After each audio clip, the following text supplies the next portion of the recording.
পৃথিবীর ইতিহাসের পাতা উল্টে যে কোনো যুদ্ধের ব্যাপারে খোঁজ খবর নিলে আমরা এটা দেখতে পাই যে সব যুদ্ধই অনেক বেশি রক্তক্ষরণ, ধ্বংস, মানসিক আঘাত এবং যুদ্ধবন্দী পাওয়া যায়।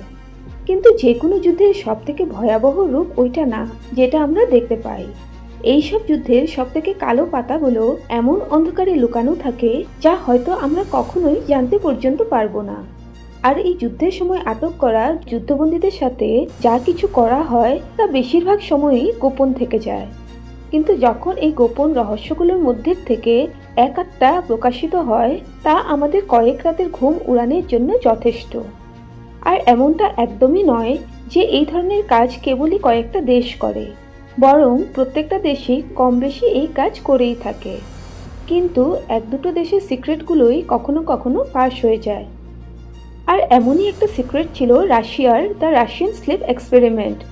রুশি গবেষক দ্বারা করা এক এক্সপেরিমেন্ট যেটাতে 5 জন যুদ্ধ কয়েদিদের একটানা 15 দিন ধরে এক ধরনের গ্যাসের সাহায্যে জাগিয়ে রাখা হয়েছিল। আর এই গবেষণা শেষ হতে হতে সেই 5 যুদ্ধবন্দীদের যা অবস্থা হয়েছিল তা শুনলে আপনিও হয়তো কয়েক রাত আর ঘুমোতে পারবেন না। তো চলুন দেরি না করে শুরু করা যাক এক অকাল্পনিক এবং মর্মান্তিক গবেষণার আলোচনা। তার আগে আমি আপনাদের আমার এই ছোট্ট চ্যানেলটিকে সাবস্ক্রাইব করে পাশে থাকার অনুরোধ করব। আপনার সাপোর্ট আমার এই চ্যানেলটিকে গ্রো করতে অনেক সাহায্য করবে। তো চলুন শুরু করা যাক।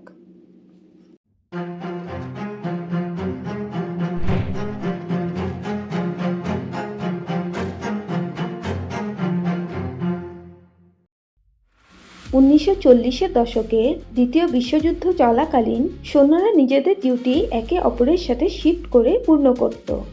কয়েক ঘন্টা ডিউটি করার পর যখন একদল সৈন্য রেস্ট করত তখন অন্য একদল এসে ডিউটিতে লেগে পড়ত। আর এইভাবেই অদল বদল করে সৈন্যরা নিজেদের ডিউটি করতেন।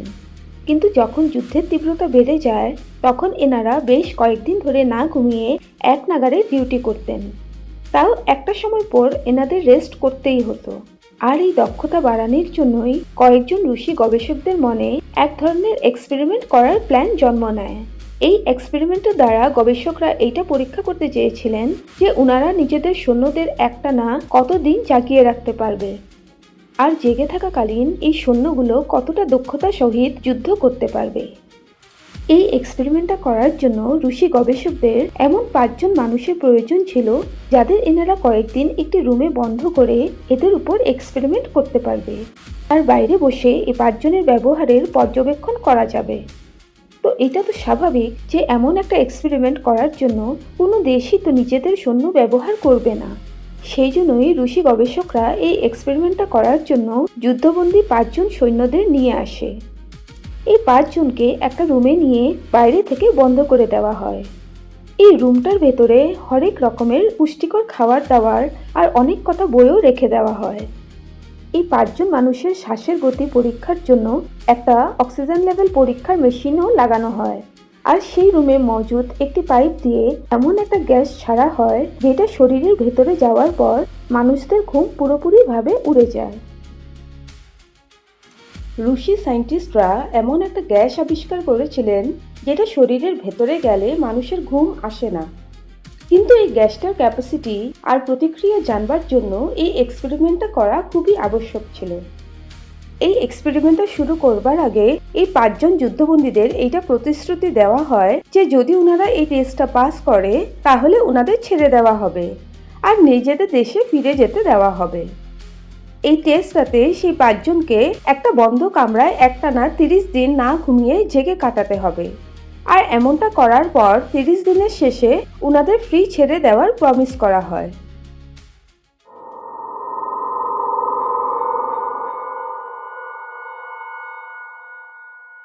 এইবার শুরু হয় এই 30 দিনের এক্সপেরিমেন্ট।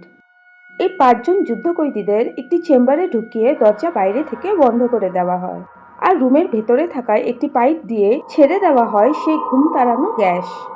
শুরুর 5 দিন এই 5 জনের ব্যবহারে তেমন কোনো পার্থক্য দেখা যায় না। এই 5 দিন এই 5 জনের মধ্যে কেউ একবারের জন্য ঘুমোয়নি আর পুরোটা সময় নিজেদের মধ্যেই কথা বলেই কাটিয়ে দিয়েছে। হ্যাঁ, কিন্তু এনাদের কথা বলার ধরনের মধ্যে একটু পার্থক্য দেখা দেয়। গবেষকরা নোটিস করেন যে এই 5 দিনের ব্যবধানে প্রথমের 1-2 দিন এই 5 জন নিজেদের জীবন, পরিবার, আশা এসব নিয়ে কথোপকথন করছিলেন, কিন্তু 5 নম্বর দিন আস্তে আস্তে এনাদের কথাবার্তা অনেক বেশি ডার্ক হয়ে গেছিল। এনারা নিজেদের জীবনের সবথেকে গোপন এবং ট্রমাটিক এক্সপেরিয়েন্সগুলোকে বারবার আলোচনা করতে থাকে, আর এই প্রত্যেকজনের কথাবার্তাই অনেক বেশি হতাশাজনক হয়ে উঠেছিল।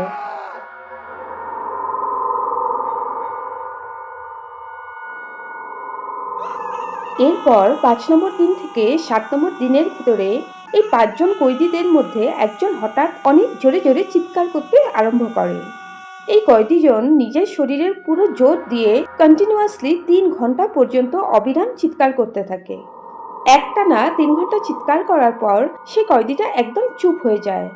পরে পরীক্ষা করে দেখা যায় যে সেই সৈন্যটা এতটাই জোরে চিৎকার করছিল যে ওর গলার ভোকাল কর্ডটাই ছিঁড়ে গেছিল, যার ফলে ওর গলার থেকে আওয়াজ বার হওয়া বন্ধ হয়ে গেছে। যেই দিন প্রথম কয়েদি চিৎকার করা শুরু করেছিল তার ঠিক 3 দিন পর আরও একজন কয়েদিও একইভাবে চিৎকার করতে করতে নিজের ভোকাল কর্ড ছিঁড়ে ফেলেছিল। এরপর একদম সব নিস্তব্ধ হয়ে যায়। হঠাৎ এমন নিস্তব্ধতা দেখে বাইরে বসে থাকা গবেষকরা বারবার অক্সিজেন মেশিন চেক করছিলেন। ওনারা ভাবতে বাধ্য হয়েছিল যে রুমের ভেতরে কোনো কয়েদির মৃত্যু না হয়ে গেছে, কিন্তু অক্সিজেন লেভেল দেখে ওনারা এটা কনফার্ম হয়ে যায় যে 5 জন কয়েদি ভেতরে বেঁচে ছিল, শুধু ওরা কোনো ধরনের আওয়াজ করা একদম বন্ধ করে দিয়েছিল।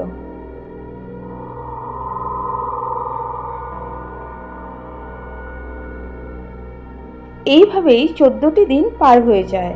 এইবার গবেষকরা রুমের ভেতরে যেয়েই নিজেরাই চেক করার সিদ্ধান্ত নেয়। তাই ওনারা রুমের ভেতরে থাকা মাইক্রোফোন দিয়ে এটা অ্যানাউন্স করে যে ওনারা রুমের দরজা খুলে ভেতরে যাবে। ওনারা এটা বলেন যে যখন ওনারা রুমের দরজা খুলে ভেতরে যাবে তখন 5 জন কয়েদি যাতে পেছনে দাঁড়িয়ে থাকে, আর সেই 5 জনের মধ্যে যদি কেউ কোনো ধরনের বদমাশি করার চেষ্টা করে তাহলে তাকে সঙ্গে সঙ্গে গুলি করে মেরে দেওয়া হবে। কিন্তু এই অ্যানাউন্সমেন্টটা হওয়ার পর ভেতর থেকে একজন কয়েদি বলে, আমরা ফ্রি হতে চাই না, আমরা এখানেই থাকতে চাই। এখান থেকে এই কাহিনীটা অনেক বেশি ডার্ক আর ভয়ানক হতে শুরু করে। এটা একটা গোপন এক্সপেরিমেন্ট ছিল, আর রুসি গভর্নমেন্টকে এই ব্যাপারে বেশি কিছু জানানো হয়নি। কিন্তু যখন রুসি গভর্নমেন্ট এই এক্সপেরিমেন্টের লোমহর্ষক তথ্যের ব্যাপারে জানতে পায়, এই 5 জন কয়েদিদের তৎক্ষণাৎ ছেড়ে দেওয়ার অর্ডার পাস করে দেয়। অর্ডার পাস হতেই গবেষকরা সেই চেম্বারটার ভেতরে দেওয়া সেই আশ্চর্যজনক গ্যাসটার সাপ্লাই বন্ধ করে দেয় আর কামরার দরজাটাও খুলে দেয়। কিন্তু গ্যাস সাপ্লাই বন্ধ হওয়ার সাথে সাথেই সেই 5 জন কয়েদি জোরে জোরে চিৎকার করতে থাকে আর গবেষকদের কাছে সেই গ্যাসটা আবার চালু করার জন্য কাকুতি মিনতি করতে থাকে। ওরা বলে যে যদি ওদের সেই গ্যাসটা না দেওয়া হয় তাহলে ওরা সবাই মারা যাবে। সেই 5 জন কয়েদি এক ধরনের সেই গ্যাসটা দিয়েই নেশাগ্রস্ত হয়ে গেছিল। কিন্তু সেই 5 জন কয়েদিদের কথা এড়িয়ে গবেষকের একটা টিম যখন সেই চেম্বারের ভেতরে যায়, ওনাদের সামনে যেই দৃশ্য চোখে পড়ে তা ওনারা দেখবার জন্য একদম প্রস্তুত ছিল না। ভেতরে যে ওনারা দেখে যে টেবিলের উপর রাখা খাবারগুলো জসকাতস পড়ে রয়েছে। সেই 5 জন কয়েদিরা অনেকদিন ধরে কিছু খাবারই মুখে তুলেনি। তারপর কয়েদিদের উপর নজর যেতেই গবেষকরা দেখেন যে সেই 5 জনের শরীরে নানা জায়গায় চেরা ছিল, যেখান থেকে গলগলিয়ে রক্ত ঝরতেছিল। পরে টেস্ট করে জানা যায় যে সেই 5 জন কয়েদি নিজেরাই নিজেদের নখ আর দাঁত দিয়ে নিজেদের শরীর থেকে মাংস টেনে টেনে ছিঁড়তেছিল। আর সবথেকে আশ্চর্যের ব্যাপার ছিল যে সেই 5 জনেরই পাচন ক্রিয়া একদম ঠিকঠাকভাবে কাজ করতেছিল। কিন্তু এখন প্রশ্ন হলো, এই 5 জন কয়েদি তো কয়েকদিন ধরে কোনো খাবারই খায়নি, তাহলে ওদের পাচনস্থলিতে কি হজম হচ্ছিল? পরীক্ষা করে জানা যায় যে ওদের পাচনস্থলিতে ছিল ওদেরই মাংস আর চামড়া, যা সেই 5 জন নিজেরাই নিজেদের শরীর থেকে টেনে ছিঁড়ে খেয়েছিল। তার মানে এই কয়েদিগুলি নিজেরাই নিজেদেরকেই হজম করছিল। এরপর যখন এই 5 জনকে চেম্বার থেকে বার করা হচ্ছিল, ওরা রুশি সৈন্যদের সাথে সেখান থেকে বার না হওয়ার জন্য অনেক চেষ্টা করে। এরা নিজের সর্বশক্তি দিয়ে রুমের ভেতরে থাকার জন্য আঁকড়ে ধরে থাকে। জোর করে এদেরকে যখন ডক্টরের কাছে নিয়ে যাওয়া হয়, একজন কয়েদিকে ডক্টর কমসে কম 10 বার অ্যানেস্থেসিয়ার স্ট্রং ডোজ দেয়, কিন্তু কোনো মতেই তাকে বেহুশ করা যায় না। সেই কয়েদিটা কন্টিনিউয়াসলি ডক্টরের সাথে ধস্তাধস্তি করতে থাকে, যার ফলে ওর বুকের পাঁজরের কয়েকটা হাড্ডিও ভেঙে যায়। এই সময় প্রত্যেকজন কয়েদি জানোয়ারের মতন ব্যবহার করতে শুরু করে দিয়েছিল। এই 5 জনের মধ্যে একজন কয়েদি, যে সবথেকে বেশি আহত ছিল, তার কয়েকটা সার্জারি করা অনেক বেশি আবশ্যক ছিল, না হলেও মরে যাবে। সার্জারি করার জন্য এই কয়েদিকেও অনেকবার অ্যানেস্থেসিয়া দেওয়া সত্ত্বেও ওকে কোনো মতে বেহুশ করা যাচ্ছিল না। তখন সে কয়েদি নিজেই ডক্টরকে বিনা অ্যানেস্থেসিয়া প্রয়োগে সার্জারি করতে বলে। উপায় না পেয়ে ডক্টর যখন এইজন কয়েদিকে সচেতন অবস্থায় সার্জারি করতে থাকে, সে কয়েদিটা জোরে জোরে হাসতে শুরু করে। মনে হচ্ছিল নিজেদের শরীরে কাটার অনুভবটা এই কয়েদিগুলোকে এক ধরনের রহস্যময় রোমাঞ্চ প্রদান করছিল। এই 5 জনের মধ্যে আরো একজন কয়েদি ছিল, যার হার্ট আর ব্রেন বারে বারে আটকে যাচ্ছিল, কিন্তু আবারও চলা শুরু করে দিচ্ছিল।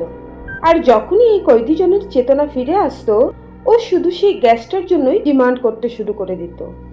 সেই সময়ের যেই রুসি জেনারেল এই পুরো এক্সপেরিমেন্টাল পর্যবেক্ষণ করছিলেন, তিনি ডিসাইড করেন যে উনি আবারও এই 5 জনকে 3 জন সায়েন্টিস্টদের সঙ্গে সেই গ্যাস চেম্বারে আরো কয়েকদিন রেখে পরীক্ষা করবেন। এই কাজটার জন্য যে 3 জন সায়েন্টিস্টকে চয়ন করা হয়, তাদের মধ্যে একজন নিজেকে গুলি করে মেরে ফেলে। আর আরেকজন সায়েন্টিস্ট যখন সেই চেম্বারের ভেতরে যেয়ে সে কয়েদিদের দেখতে পায়, উনি শিওরে ওঠে। উনি থরথর আওয়াজে জিজ্ঞাসা করে, তোমরা কে? তোমরা এমন কেন?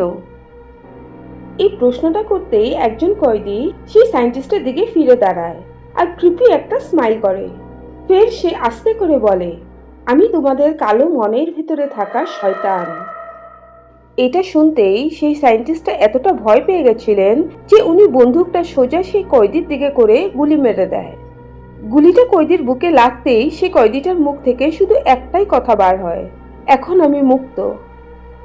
এই কথাটা বলেই কয়েদিজন মৃত্যুবরণ করে। এইভাবেই প্রত্যেকজন কয়েদি কয়েকদিনের অন্তরালে একে একে মারা যায়।